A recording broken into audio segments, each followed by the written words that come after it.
I was listening to Ben Smith, and he teaches a lot on meditation techniques on YouTube. Love this guy. Very down to earth, very knowledgeable, very connected.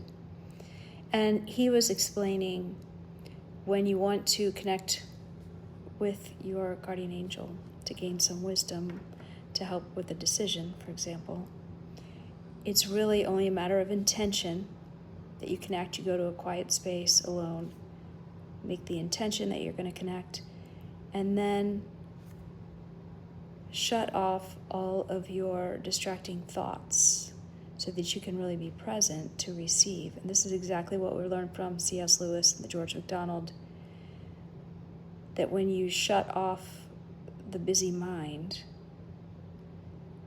that is when you're able to be receptive to the gift. And so I'm just bridging that to the fact that I've been trying so hard to be present. I did it in church on Sunday. Caught myself wandering, my mind wandering, and thought, okay, I'm gonna do my sign language because that does help. That's another dimension, and it takes me into my body.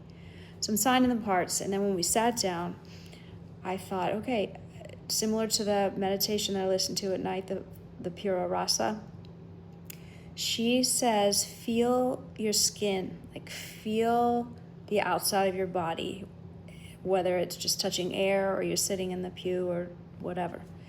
So I did that. I kept doing that. I kept sending, roots through my feet and trying to pull up the living waters through my feet, and I'm really getting present.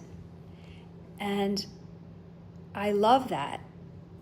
Then when I was connecting with friends afterward, I was really sensitive to the fact that I don't think most people are really trying to be present. I think most people are 10 steps forward or thinking about the past. I'm going to say it was actually impossible for me to find someone to talk to who was really just answering questions in the present and who could just be quiet with me. That night we were doing a happy hour on the beach with a bunch of friends.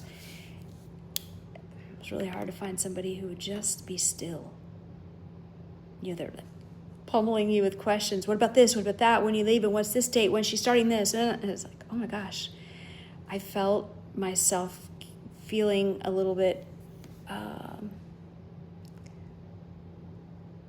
jarred by having to get out of the present.